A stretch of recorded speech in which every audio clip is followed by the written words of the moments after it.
over at BangTheBook.com. We are your one-stop shop for sports betting news and information. Lots of great stuff being put together over there by a very solid cast of writers. We've got power ratings and predictions all across college football and the NFL here for this weekend. Got NASCAR previews for this weekend. UFC is in Singapore. I wrote about that yesterday. We got a lot of daily NBA content, daily NHL content. Very busy time of year here, to be sure. Week and a half away from college basketball, so we'll start rolling out some of our college basketball stuff here shortly as well. Plenty of things going on. Keep it all straight over at BangTheBook.com, where we are your one-stop shop for sports betting news and information. As you know, this and every edition of Bang the Book Radio, presented by our friends over at DSI Sportsbook. BTB and the number 200 is that promo code. 100% deposit match bonus for the sportsbook. 100% deposit match bonus for the live casino at BetDSI. It's only a game until you bet it. One guest on the program here today, but it is a very, very good one. That is professional handicapper Brad Powers from BradPowersSports.com. Brad, how's it going today, my friend? Man, it's going well. How you doing on this fine Thursday? Doing very well, buddy. Appreciate your time as always. And I guess we'll go ahead and get this out of the way real quick. You don't do a whole lot with the NBA until football season's over, correct? No, not too much. But when you're doing a daily, national radio show, I mean, you at least have to have an idea, at least on your top 5-6 teams. But, yeah, I really, and to be perfectly frank, I mean, I know what's going on, but I really don't jump in until the playoffs. Because what happens right after college football, I mean, you only have 351 Division I college basketball teams, so that usually takes a majority of my time. I really don't touch the NBA to the playoffs. I know that sounds square, but I just focus. I try to isolate myself and just focus and specialize on one sport. Yeah, I can't blame you for that. And again, I mean, that's something that we've talked about here on the show of late. All the different directions that handicappers and bettors get pulled in at this time of the year can be very, very overwhelming. I know that, we got college basketball coming up, and that's going to take up a lot of people's time. And that's something that you don't really do until after the first of the year to a high degree either. No, I don't. Football's first for me. I mean, that's just what my customer base wants. I mean, they want winners, so I mean, I guess they wouldn't mind. And of course, the college basketball line is going to be soft in November and December because really the market's not going to be fully paying attention with football still going on. But I mean, I'm a football guy first, and I don't shy away from it. I don't distract myself. You got to finish football season strong, and then I can focus in on the basketball side of things. All right, so we go to college football here. Got a bunch of games to run through. Before we go into some specific game breakdowns here, just a couple of things I want to pick your brain about. Last week, we saw some big upsets. Illinois over Wisconsin, Vanderbilt over Missouri. The week after, Vanderbilt, gets blown out at home by UNLV. This is something that can happen at this time of the year because we're expecting high levels of consistency from college kids. Sometimes you just don't get that, and you really don't want to overreact to it. Yeah, you know what? I'm just literally this just came to me, but I'm just going back to my college days. I'm wondering if we see, a couple weeks in October, if we see it each year, because I mean, technically speaking, these kids are going to school, right? Am I right? Yeah. Didn't you have midterms around this time? I mean, a couple weeks mid-October, wouldn't you have like further distractions with midterms going on? Yeah, and, if I failed a class, it just meant that, it cost me a lot of money. If some of these kids fail classes, it means they can't play anymore. Yeah, so, I'm going to have to do some data research on this, but I guess and literally came to me, and we'll see, maybe I'm just full of crap like always, but, just thinking about it, I'm wondering if we see more of these bigger upsets in these couple of mid-October weeks because there's further distractions. And But to be perfectly frank, I mean, obviously last weekend was historic. I don't think we've had a weekend since 2007 is what I was reading, where we had 3 teams that were greater than 17-point underdogs win games outright in Illinois, Vanderbilt, and Georgia Tech. Yeah, it's crazy. And again, I mean, we strive to try and find consistency, and just overall, and I mean the royal we, all of us, we want to bet on teams that we feel like we can trust. And the scary thing about this season, both in college football and the NFL, is that outside of the elite teams with the price inflation and the really bad teams that we know are going to be horrible, I don't know who to trust for the most part. Yeah, I mean, a lot of lot of high variance between those teams. In college football, anybody outside really the top 10 has been very high variance. And then, of course, I mean, certainly the bottom 10 are the bottom 10. No question about it in college football. But anybody in that 11 to 120 range, you don't know what you're getting each week. I mean, that can make it really fun and really profitable, or it can really make it frustrating. All right, so let's get into some game breakdowns here. And I didn't list this one in the list of games I sent over to you because, of course, I wanted to surprise you with it because I'm that kind of asshole. Game 107-108, UConn and UMass. UConn a 10-point favorite, total of 62. Game that only handicappers and degenerates could love. Yeah, I mean, to me, it's too many points. I mean, I got Connecticut number 128 in my power rings. Is that where you got the Huskies? Yeah, Akron and UMass below them. Yeah, I think almost everybody's going to have Connecticut, Akron, and Massachusetts as your bottom three, probably in that order. I think that would almost be a consensus bottom three.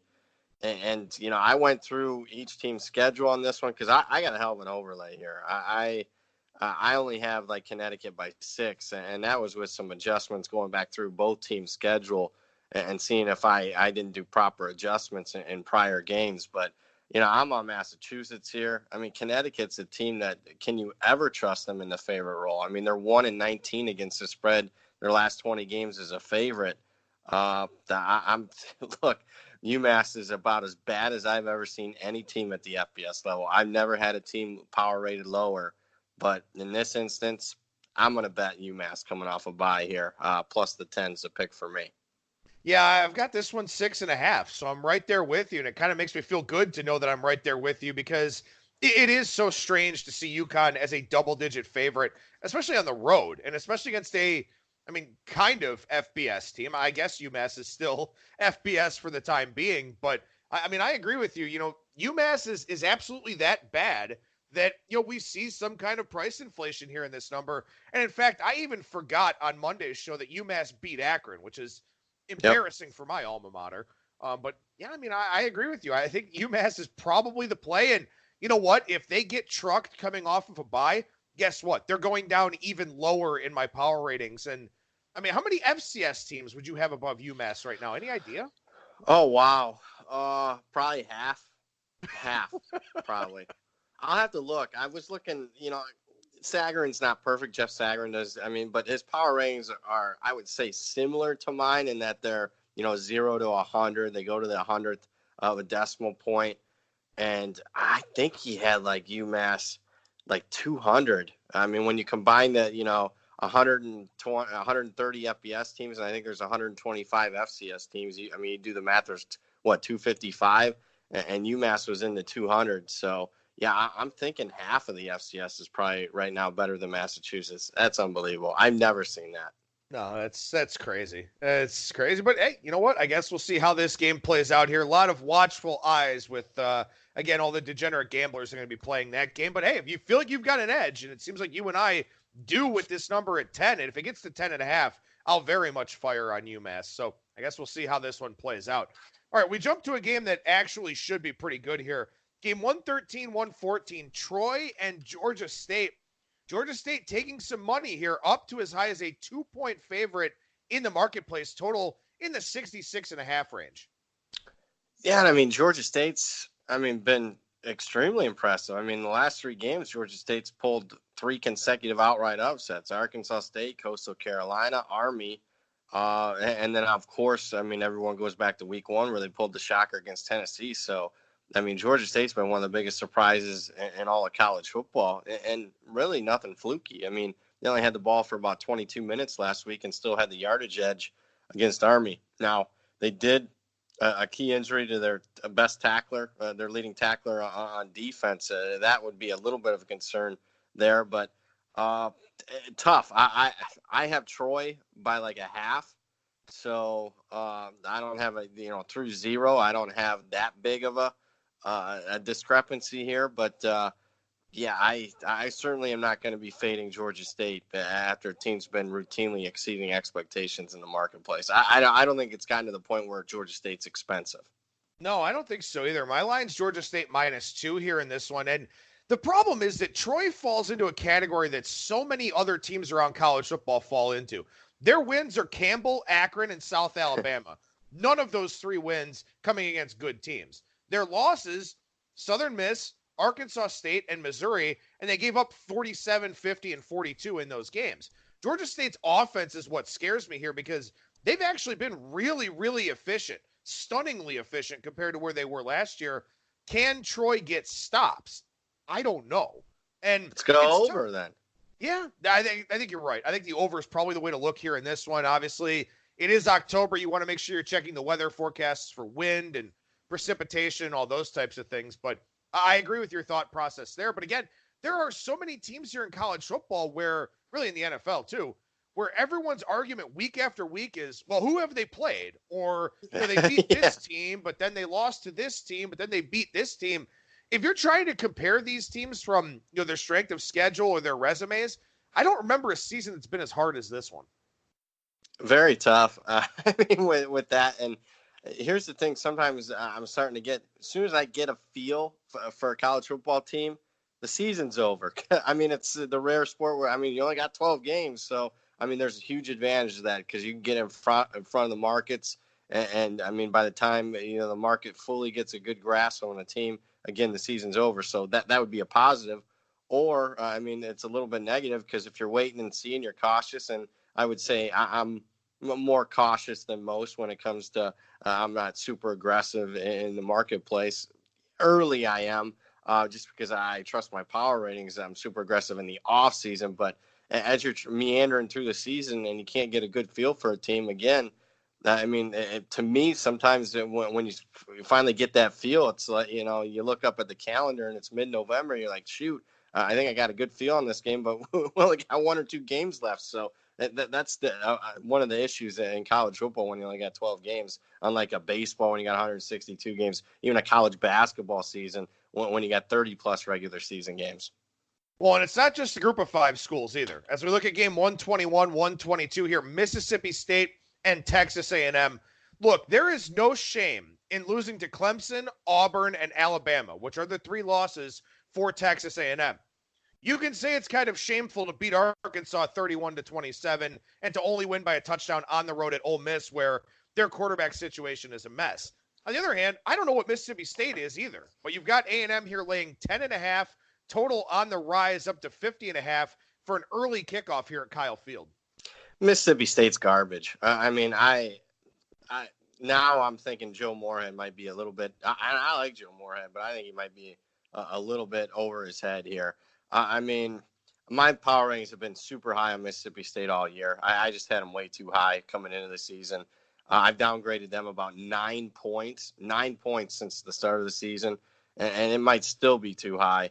I just trust Texas A&M more in this spot. Again, like you mentioned, their 3 losses. They have the best 3 losses in college football. So, but with that being said, even last week, they had to get a 62-yard fumble return touchdown to win that game at Ole Miss. So that worries me a little bit. And you mentioned the Arkansas game, but I agree with the early money here. What's redeemable about Mississippi State? Give me the 1 or 2 performances that they've had this season that you're thinking, that's a really good performance there. I don't see one with them. No, I don't either. And even the game that they won against Louisiana's wound up being a really, really good team this year. Mississippi State got outgained in that game. So, yeah. I won by 10. It's an SEC versus a Sun Belt team. I get it. Lafayette's pretty good. But come on. Let's get real. You're in the SEC. You're playing a Sun Belt team. 1 by 10. That's your good win. Get out of here. Now, I guess they actually outgained Louisiana 497-430, but they were the benefactor of 4 takeaways in that game. So There was that. My line's only 6.5 here, but I think I haven't adjusted Mississippi State down enough because, like you, I just had them power rated too high coming into the season. I want to try to give that talent level of that program a chance. Like you said, maybe Joe Moorhead just outclassed and outgunned there in the SEC. And certainly that's something that can happen for some of the coordinators turned head coaches down there. How about we go to a game that I'm sure nobody's talking about this week, but I like to do that sometimes with you here. Game 133, 134, South Florida and East Carolina. Interesting to me to see South Florida taking a little bit of money here, line up from 1.5 to 2. substantial move down on the total from 57 to as low as 51. Yeah, I got a 2.5, and I'll be perfectly frank. I mean, a little surprised by that. What do you mean you're surprised, Brad? I mean, they're your power ratings. No, I was just expecting to be playing East Carolina here, and don't be a prisoner of the final score last week for East Carolina against UCF. I mean, UCF led 35-3 and looked like they got bored in the second quarter of that game last week, and East Carolina was able to make that tight.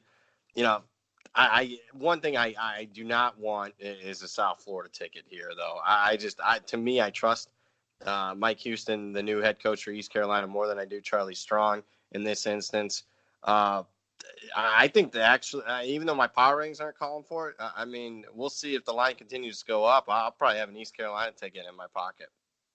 Yeah, I think it's a fair way to look at it. I mean, I think so too. My line is USF -3, but I have no interest in them. I definitely have no interest in them at all whatsoever. So not a game that I've got too many strong opinions on, but just wanted to make sure we touched on it because, like I said, a lot of other shows just aren't going to touch games like that. And I kind of pride myself on being able to do that here on the show. How about game 139-140, Southern Miss and Rice? Southern Miss, a 9-point favorite, total in the 51.5, 52 range here, but another week with an interesting line move in a Rice game.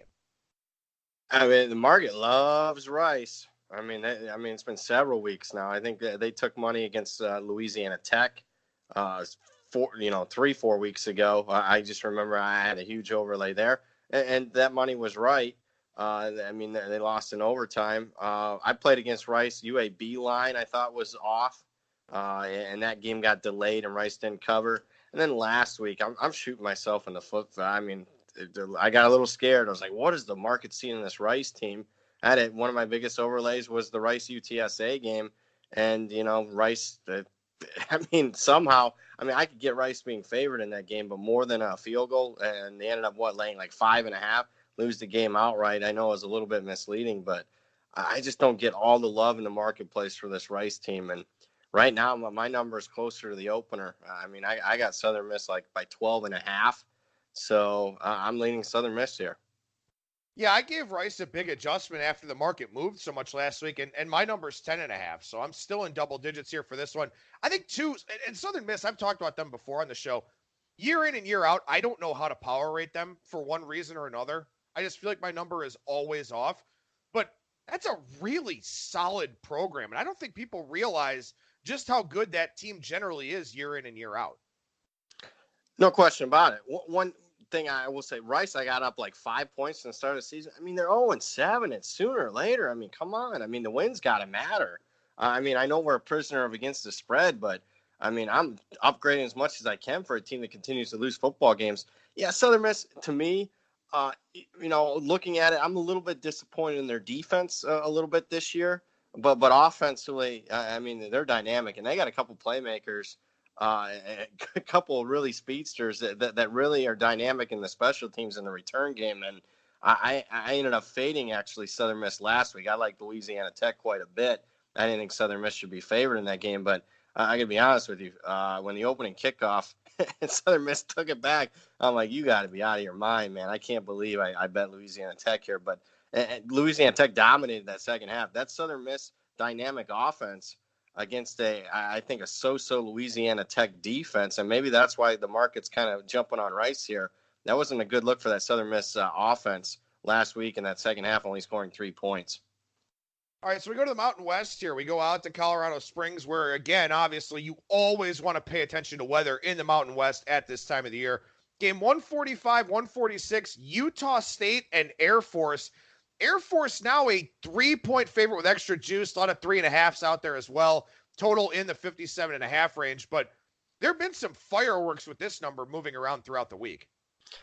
Yeah, I'm going to take the 3.5 here. Although my number, I've been off on Air Force games lately. Although my number is like 4.5. But I'm still going to take it here. I'm the question marks at Air Force at quarterback now. I'll say this, Mike Schmidt. Isn't Mike Schmidt a former Phillies player? Hall of Famer? Yeah. Yep. Yeah. Huh. Interesting. I mean, he looked pretty good last week in that Hawaii game. I mean, he came in and they were chucking the ball. He threw for about 150 yards with Donald Hammond out. So, I mean, they didn't miss a beat without him in that blowout win over Hawaii. But I'm going to take Utah State here, getting the hook. My worry, though, is, Jordan Love, he's the Utah State quarterback. I mean, he came in with a lot of fanfare into the season. How about 7 touchdowns, 9 interceptions for the year, 108th in QBR? Wow. I mean, I get it. He, there was only 2 returning starters on Utah's offense coming back this year, and he was one of them. So maybe he's, dealing with a lot of inexperience and a new coach, maybe a little tweaks to the offensive system. But, I mean, he's been a major disappointment so far this year. Just a slight lean for me on the dog. Maybe Love has been pressured more than the sack number would indicate, but he's only been sacked 7 times during the year, too. So maybe this is the fear that we had coming into the season about Gary Anderson really neutering this offense, because early on they were still very explosive. They've still been explosive in the running game. The passing game looks different, and I just wonder if this is Gary Anderson's fingerprints on the offense, really pulling Jordan Love down a little bit. I'll tell you what, the other Love kid in the Mountain West, Josh Love, having a much bigger year than Jordan Love, and I think that's kind of surprising. You think? I mean, what would you give me before the season? Hey, Josh Love from San Jose State's going to have a much better season than Jordan Love. I mean, I would have given you at least 5-1. Yeah, that sounds about right. College football's crazy, man. It's just such a high variance environment, as we've talked about already. And speaking of high variance, I don't think that Washington State wins this game in game 153, 154. Oregon is a 14-point favorite, total in the 64.5, 65 range. But given what we've seen in college football this season, for some reason, it wouldn't surprise me. Yeah, I mean, looking at it, I was a big proponent of that Oregon defense, because obviously, how could you not? I mean, they had 5 games where they gave up basically like 5 points a game. And then all of a sudden, did they get exposed last week? Because, Washington went up and down the field, particularly in the first 40 minutes of that game. I'm a little concerned now with that Oregon defense. Maybe they were a little inflated against a lot of mediocre competition. And even though they played Auburn, that was a first start for a true freshman quarterback for Auburn. And Auburn didn't get things going until the second half, which makes a lot of sense. Washington State's owned this series. This decade, 9-0 against the spread. Average cover, 16 points per game. Mike Leach, after the game last week, he thought, he's feeling pretty good about his defense, as best he's felt all year. I'm going to take the 2 touchdowns here. I like Washington State getting 2 touchdowns because you know what? I know what they're going to be doing at the end of the game. They're going to be throwing. They're going to be at least trying for a backdoor type of cover. With Oregon off Washington, SC on deck, and they got a commanding lead in the Pac-12 North. I get it. They can ill afford to lose another game as far as the college football playoffs go, but I just think Washington State's the play here. I think so, too. And like you said, I think that maybe there was some exposure for that Oregon defense. Jacob Eason has really not played particularly well all year long. I think he's been a disappointment. He's been very underwhelming there in Seattle. Goes 23 of 30 for 289 and 3 scores against that Oregon defense. Yep. And now, what is Anthony Gordon going to do to this Oregon defense? Spreading them out. Can he move Washington State up and down the field? I think there's a decent chance that he can. And, for Mike Leach, I was kind of worried about, I thought Washington State was in a good spot last week against Colorado. I wish I would have played him. I was kind of worried about the direction of this team with Mike Leach, how publicly critical he's been, telling kids to stay off social media. They get a blowout win, and he's heaping praise on his team. Maybe they've kind of turned a corner as a group here, and like you said, they certainly have confidence playing against Oregon. Yeah, Mike Leach is. He has some math. He's really consistent when the season's over with. You just go with his head coaching career record. He's got a couple of 11-2 seasons, one of them being last year at Washington State, and he had one at Texas Tech. Which is phenomenal considering the 2 schools' pedigrees. But he's really consistent. If you look at his record, 8-5, 9-4 every year. But there's some massive wild swings. The end result is usually right around the same, but there's so many massive swings in a season. Keep in mind, he lost a couple of games here at Washington State against FCS teams as 4 touchdown plus favorites. And they'd still turn around and make a bowl game and still win 8-9 games in the season. So, he's a guy that'll figure it out. Maybe it doesn't look good early, but I'll have to, again, you're giving me a lot of homework here, Adam. Geez. I'm going to have to look at it, but I think from what I've seen the last at least 4 or 5 years, Washington State's much better at the end of the season well, prior to playing their rival Washington. Other than that game, they seem to hit their stride in the month of October. So maybe that's the case here. If it is, I'm glad I already have a Washington State ticket. Yeah, that's probably a pretty accurate point, especially because you look at the quarterback turnover year in and year out. I mean, it's been a different starting quarterback, each of the last 5 years for Washington State. So it does make sense that, they would get stronger as the season goes along. And we'll see. Like I said, it would not shock me in the slightest if Washington State does find a way to win that game in Eugene here this weekend. Similar thing here. Game 161, 162. Penn State's a 6.5-point favorite, total of 44.5 against Michigan State. I know we've got a lot of stuff on D'Antonio as a dog. I'm sure you're going to talk about it, but this kind of has that potential feeling to it too. Yeah, good spot for Michigan State. But number one, I mean, power ratings wise, I mean, sometimes you talk yourself into a situational spot as far as the handicap. I mean, power ratings wise, I got it at 4, so I'm already towards the Michigan State side. I think Penn State's a little overrated. I mean, kudos for them. They got 2 big wins the last 2 weeks, ABC primetime games. But, I mean, dive into the box scores. I mean, they were outgained 134 yards last week against Michigan. They had to hold on for dear life. I thought they would kill when it was 21-0. I mean, did you expect that game to come down to the final minutes when it was 21-0 in the second quarter? Not at all. I thought that would be, a whitewashing. So kudos for Michigan for hanging in there. But maybe Penn State's not as good as we think. And keep in mind, they were also outgained against Iowa. And really, it was Iowa missing a field goal early, settling for a field goal when they had a 1st and goal, like the 3. Otherwise, maybe Iowa can win that game. Michigan State's fresh off a bye, catching Penn State off 2 big performances, at least big wins. Michigan State's owned Penn State. Last 6 games, they've won and covered 5 of the 6. They pulled outright upsets against against Penn State the last couple of years. They've caught Penn State off of games against the Buckeyes. That's very similar this year. Yeah, I'm on Sparty here. Yeah, and a lot of people are going to talk about D'Antonio and the underdog record, and the fact of the matter is that it hasn't been good of late. He's really struggled as an underdog the last 2-3 years. Hasn't really had the same offense. Hasn't had a Connor Cook type guy. Certainly hasn't had the Kirk Cousins types or anything like that. It's been kind of a revolving door at quarterback for this team here of late. But something that I found really, really intriguing about this game, Penn State's offense, they're tied for 8th in plays of 40-plus yards. They're tied for 8th in plays of 50-plus yards. They're tied for 86th in plays of 10-plus yards. So Penn State is all or nothing. And that level of inconsistency, if they hit some big plays here against Michigan State, obviously they can win this game and cover the number. But not only are they inconsistent from game to game, they're inconsistent from play to play. At least for the most part, I know what I'm going to get from Michigan State. I'd have to take Sparty plus the points here because I also think this is a pretty low-scoring game.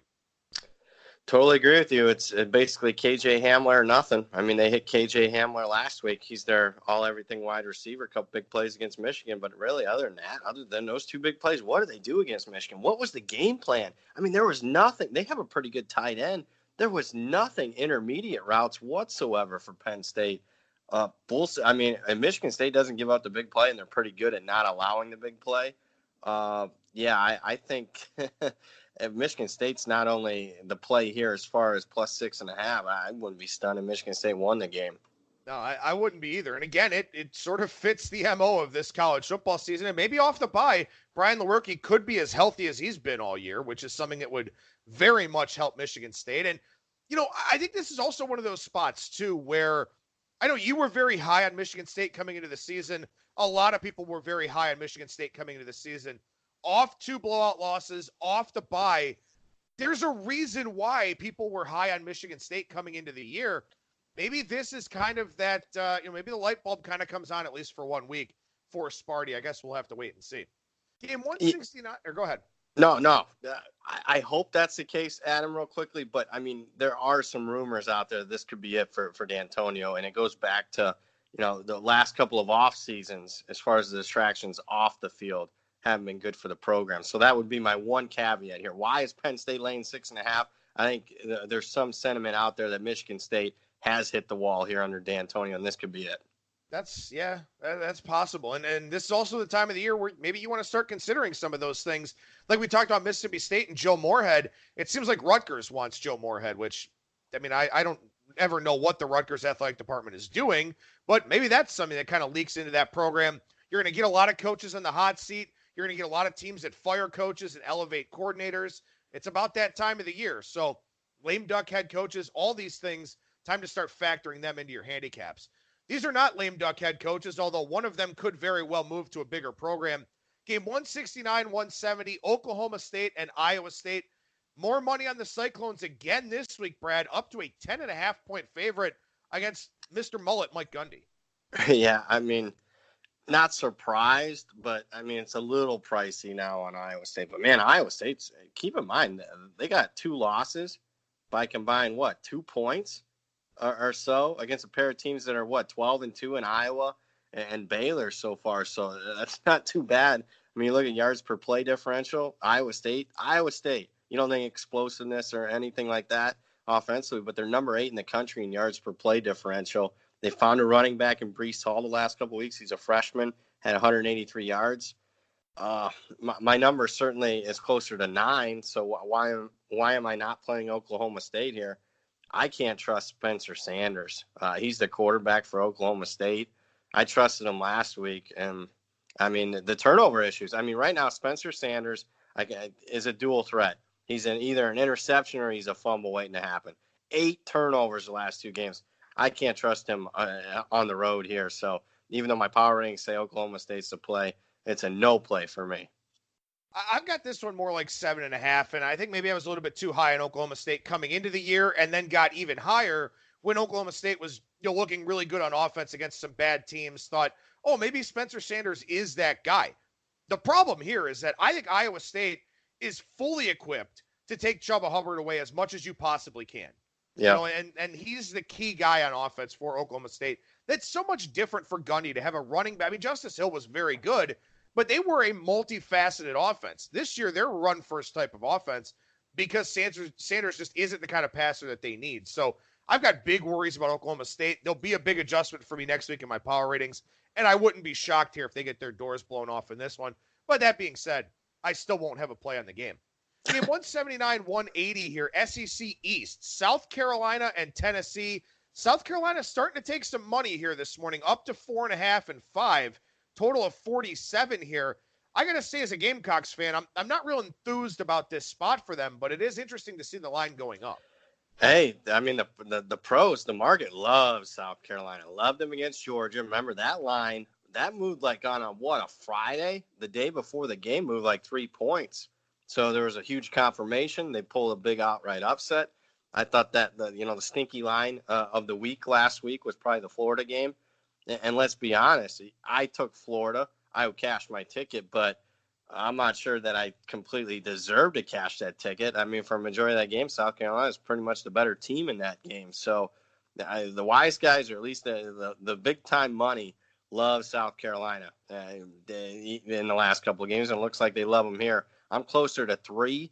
I've liked what I've seen from Tennessee the last couple of games. They've been a little chippy for a program that I mean, look in some games like a dead cat on the side of the road. I mean, to be perfectly frank, I mean, starting with the opener against Georgia State, I mean, they've shown a little bit of a bounce in their step here. Man, here's what I want to take Tennessee here because I agree. I don't think it's a great spot for South Carolina. But I'm going to wait because all this money that's been pouring on South Carolina has been actually later in the week.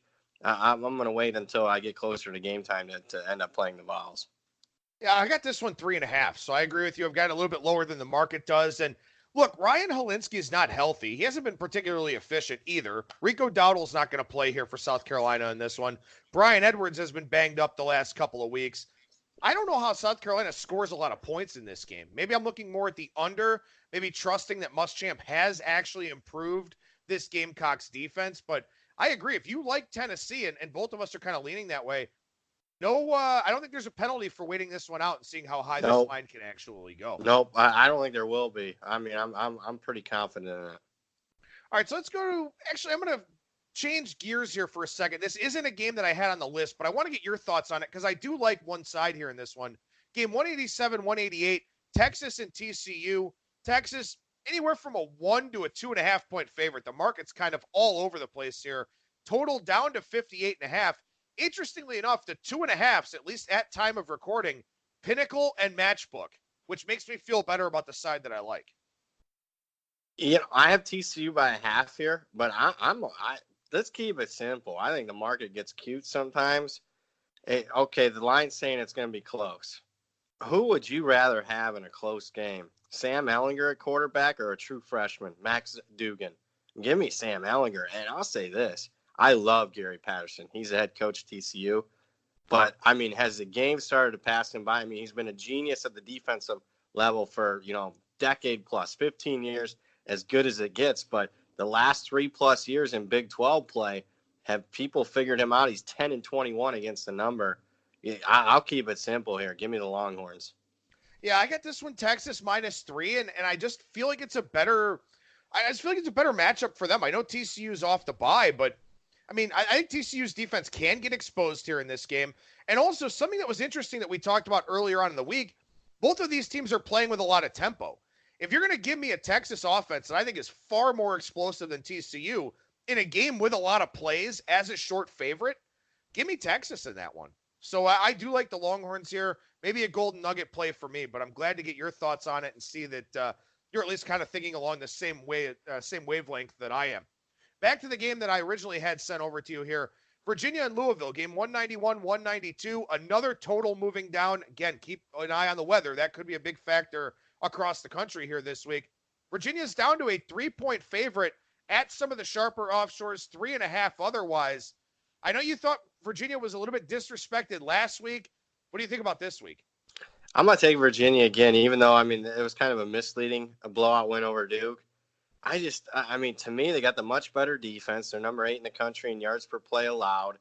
I'm a little worried. Louisville quarterbacks were not good last week. Because they played a really good defense, obviously, in Clemson, but they combined for 8 out of 22 and 2 picks. Now, obviously, Virginia, from a talent level, is nowhere near Clemson, but they're pretty solid. So those explosive plays Louisville was getting against teams like Wake Forest, I just don't think it's going to happen. Now, Virginia doesn't have a lot of playmakers, but to me, they still have the best player on the field this Saturday, and it's going to be Bryce Perkins, their quarterback. So Virginia's in the driver's seat right now for the Coastal Division. They can keep their foot on the gas pedal, and I think, in my opinion, two very misleading losses. If you dive in the box scores, Miami and Notre Dame games for Virginia, I think are still giving value to the Cavaliers. I'll take them here, even though I'm a little worried that the sharper books are down to 3. Yeah, do you think you see a stray 2.5 here maybe on Virginia? Or I think 3, maybe even money or something could be had out there. Yeah, I'm going to wait a little bit on that one. But possibly because, a lot of money came in against Virginia last week. I got it closer to 5. So I'm pretty confident because I've actually been higher in the marketplace on Louisville for a majority of their games. And I get it. Scott Satterfield's done a great job. This will be one of the first times I've actually wanted to play against Louisville all year. But, I think that I'm just higher on Virginia than the marketplace, and I'm okay taking that position. All right, let's jump down to game 199, 200 here. One of the 3 marquee games that we'll touch on here real quickly in this segment. Ohio State, 2-touchdown favorite, some 14.5s out there as well.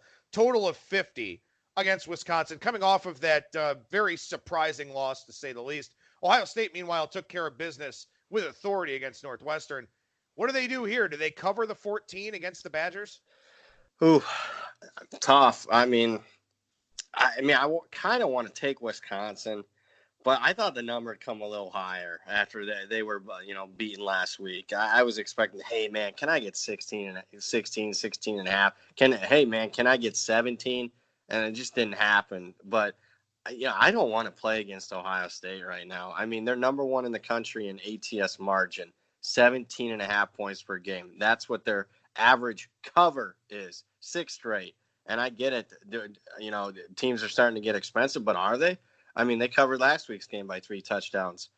To me, it's going to be a no play. It's going to be one where I sit down and maybe get involved in game wagering. I think the 14.5 is kind of fair. I actually, my power rankings say the Buckeyes are the play. I mean, look, Jeff Hafley and Greg Madison are probably very good coaches, but my God, how bad was Greg Schiano? I mean, Oh, this very bad. defense is amazing, and the talent level has always been there. I don't know if it's just scheme. The tackling angles are so much better. They're so much stronger in the back seven from a fundamental standpoint. Obviously, the defensive line with the best player in the country in Chase Young. Yeah, I said it. Best player in the country in Chase Young. It's unbelievable. The thing that worries me is I don't know if Wisconsin moves the football a whole lot here.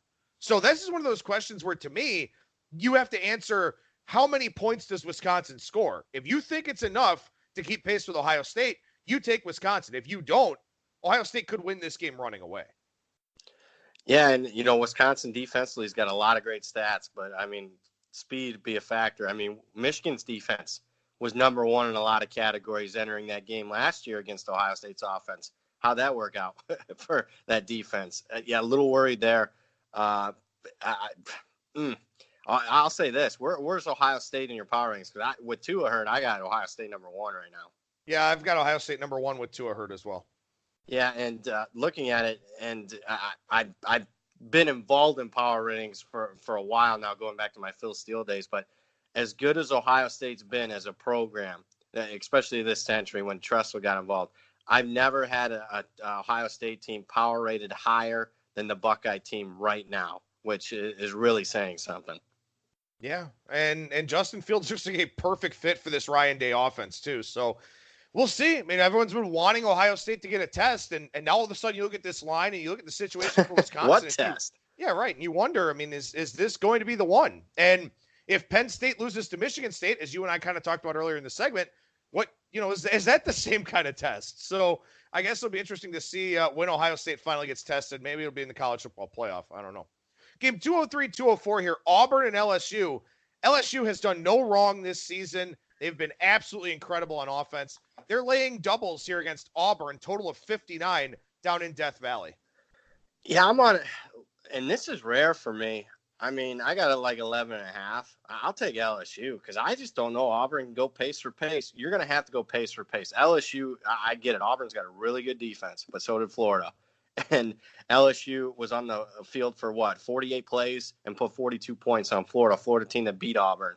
So the question is, can Bo Nix go pace for pace with Joe Burrow? I have my doubts because one thing LSU does do well defensively, and I get it, they've been a little disappointing this year, but they're still top 10 in the country in rush defense, and whether it be rush yards per game or yards per carry. And if they make Auburn one-dimensional, it's up to Bo Nix to, again, play very well against Joe Burrow. I don't see it. And the thing with LSU is they don't stop. I mean, they're going to continue to push the tempo, and that's why I'm not afraid to lay the doubles here. I'll take LSU. Yeah, I got this one 13.5. So, I mean, I'd be fine with taking LSU here. And I like Auburn. And I like Auburn's defensive personnel. And I like how Gus Malzahn took over calling plays and everything. But without Whitlow and with Nix, the freshman quarterback, I like I said, I don't see how they keep pace here. And again, the total implies that they're going to have to, at least to some degree. I don't really see that being the case here. So I like LSU in this one as well. One more game on the college side, then we'll spend a little bit of time on the NFL. Notre Dame and Michigan. Notre Dame now a 1-point favorite in the Big House. They were a dog the first couple days of the week, flipped to a favorite yesterday, and have stayed that way here so far. What does Notre Dame fan Brad Powers think of this one? Yeah, I like Michigan. And okay then. Yeah, I thought I'd like Notre Dame in the game, to be perfectly frank with you, because I thought Michigan would be laying at least a field goal. I mean, that's my power rankings got Michigan by 3, so I'm thinking, if Notre Dame's 3.5, I'll take it. And look, Circa opened Michigan 4. So I was fine. I was like, I got to bet Notre Dame there. I mean, that's a little too high. And it's a good spot for Notre Dame coming off a bye, catching Michigan off Penn State. But now, I think there's a little too much anti-Jim Harbaugh and Michigan sentiment out there. I came away impressed with the Wolverines last week. I mean, I had a Penn State ticket, and I was feeling pretty good mid-second quarter when it was 21-0. I thought Michigan roll over and die like they did against Wisconsin, basically. They didn't. They fought back, and I thought they were the better team the last 40 minutes of that game. And my worry for Notre Dame is the one thing they really struggled this year was with USC's wide receivers, and Michigan's got a really good set of wide receivers. And another thing is, if you look at the teams that have had success against Michigan's defense the last couple of years, you got to have some guys that can beat you over the top. KJ Hamler for Penn State last week, and all the speed Ohio State had at wide receiver last year.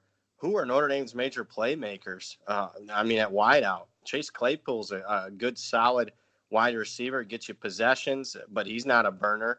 They don't have anybody at running back or wide receiver that's going to be able to beat that man-to-man press coverage defense. It's at night, Michigan, and Harbaugh's actually been good against ranked teams outside of, Ohio State.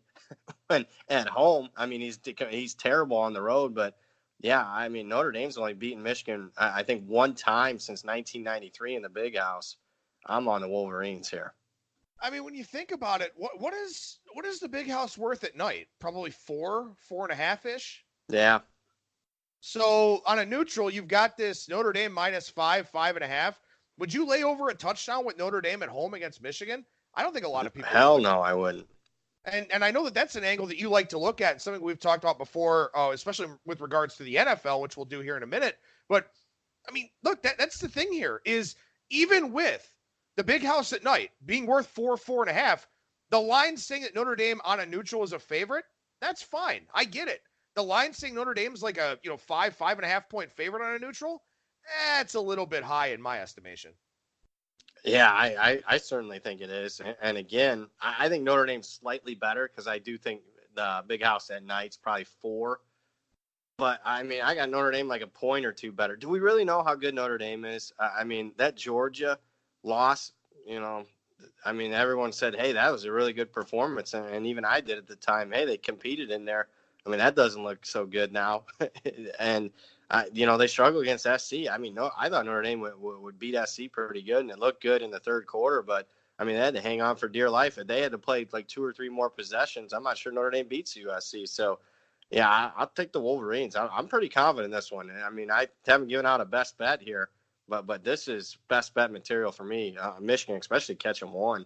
Well, and one last note about Notre Dame, and obviously you know this, but this is something we've talked about in the segments before. There's this perception that they play this great and awesome schedule because they play all these big-name teams from the Power 5 conferences. But when you play a USC team at its current state or a Michigan team that's, a fringy top 20 team according to the polls, top 15 type of team for us from a power rating standpoint, Virginia Tech is not the same. Stanford is nowhere near the same. There's this perception that Notre Dame plays this really good schedule. Last year, all the good quote-unquote teams that they played had down years. So I think Notre Dame may just get too much respect just because of the name value of their schedule. Yeah, names like what? New Mexico, Bowling Green. Come on. It hasn't been that tough. We'll see. I guess I'm a little bit more negative on Notre Dame just because I've seen. How many big games has Notre Dame won on the road? And I won the game because now the expectation is not cover. You got to go and win the game. You count them. I can count them on one hand the last 20, 25 years, a big game like this on the road at night. They don't win these games.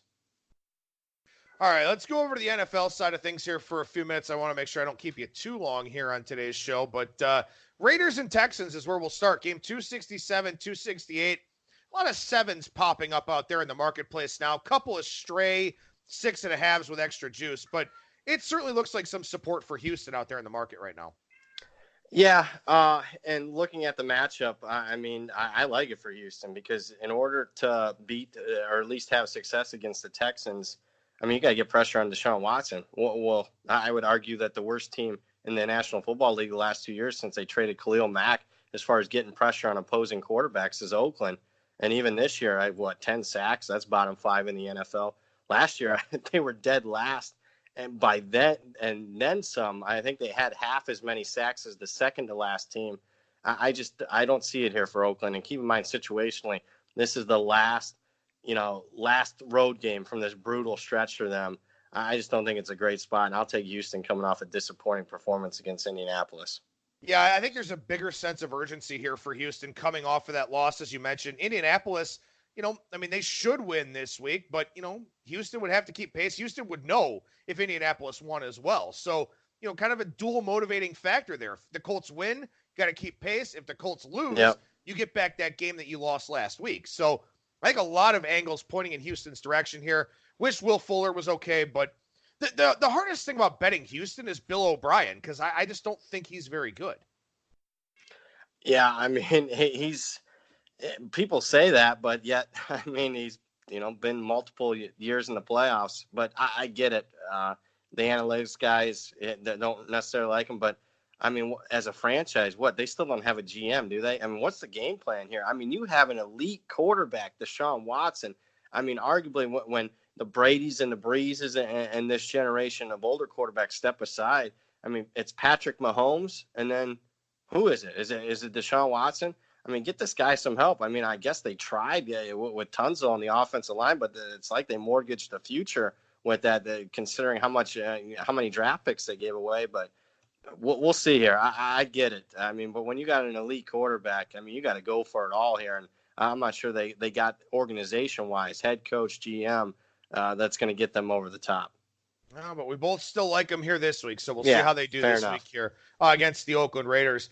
Let's move down to 271, 272 here, Denver and Indianapolis. As we just talked about, big win for Indy last week, coming off the bye. And, even before the bye, the big win over Kansas City. I know Mahomes was hobbled at that point in time, but the Colts were coming off of a loss to the aforementioned Oakland Raiders. Bounced back, got that win over Kansas City, went into the bye, came back, had a good game plan against Houston. What do they do here this week against the Denver Broncos? Yeah, I don't trust Denver. I mean, usually a team off an embarrassing performance, hey, give me them the next week because nobody wants to bet them. But to me, that was their game last week that they should have been circle the wagons. Denver got a couple of wins. They should have been feeling good. It was a short week. They got a division rival. It's in front of the world. And that's the performance you get against a Kansas City team that was playing the last 2.5 quarters of the game with a backup quarterback. I mean, how does Denver have success offensively? I just don't see it. On the other side, I think Jacoby Brissett's an average NFL quarterback, and that's a positive. I mean, I think coming into the year, if you said, hey, Jacoby Brissett's going to end up becoming an average, I wouldn't say quality starter, but at least close to it, I think that's good because I think Indianapolis's roster is really good, and I think their head coach is really good. So add it all up for me, I'm on the Colts. Yeah, it's one of those things. You mentioned average, and it sounds like there's such a negative connotation to calling someone an average player, but there are a lot of below-average quarterbacks in the NFL, and we know who they are. The league's full of it. Yeah, and they don't take care of the football. I mean, if you take care of the football and you play average, you're going to move it in today's NFL with the way that play design is, with the way that the rules are tailored towards offense. Being an average quarterback is a really good thing, especially if you're an average quarterback who doesn't turn the ball over. That's Jacoby Brissett. Everyone talks negatively about the game manager and all that. Brissett's a little bit better than a game manager, and that's plenty good enough for this Colts team with a very good head coach in Frank Reich and a healthy defense here, at least a healthier defense coming into this week. So I'm completely on board with you there in that one with Indianapolis laying the now 5.5 at some places. So, hey, getting a little bit down there below 6. One more game on the NFL side to chat about with you here, Brad, and my hometown Cleveland Browns. I guess I'd call them your hometown Cleveland Browns here too. 13-point dogs up at Foxborough against the Patriots. I want to lean Cleveland here, but let's just keep it. I'm not going to bet Cleveland because let's just keep it simple. Talk this one out loud. Freddie Kitchens versus Bill Belichick. Baker Mayfield, Tom Brady. Or Baker Mayfield versus New England's defense. Baker Mayfield, who has an NFL 11 interceptions, NFL high. New England, who has 18 interceptions already this season. Next best team it's Carolina with 9. 18 versus 9. I get situationally really good spot for Cleveland. Off a bye. New England's off a short week after crushing the Jets. But to me, this has a sneaky suspicion where Cleveland's in it the whole game. And I could see them when all the pressure's on them and it's a chance to win the game late. I mean, I could see Baker Mayfield, having a couple turnovers late, and all of a sudden your Cleveland tickets that were safe all game long. I mean, it could get dicey. I just don't have a pick. I think if I want to get involved, it'd be more on the under. I mean, how to paint a picture where Cleveland's offense is going to have a success against a New England defense that's only allowed 3 touchdowns so far this season. Nick Chubb has to run for 175 yards. Good luck. I think that's it. I mean, I don't think that they throw the football with great success against New England. Now, if you do like the under, maybe you have to take a look at the Browns getting the 13 just because of, Yeah. obviously low scoring game, more points, so on and so forth. But again, I don't care that it's a short week for New England because you've got Freddie Kitchens and this offensive line, which has been just kind of in a state of flux all year, against Bill Belichick's defense and a secondary that's been great and blitzers that come from all angles. It's a really tough spot for Baker Mayfield, who has not played well this season. And early in the year, you could make the offensive line excuse. Later in the year, it's ball placement. It's throwing off his back foot. He's not stepping into throws. He's not confident with anything right now. Why would you be confident going into a game against the New England Patriots, who are on pace to be one of the best defenses ever, if not the best defense ever? So I'd have to look Cleveland, if anything, but I agree with you that the under, probably the better way to look in that one. Brad Powers, professional handicapper over at bradpowersports.com. What's going on over there heading into the weekend, bud?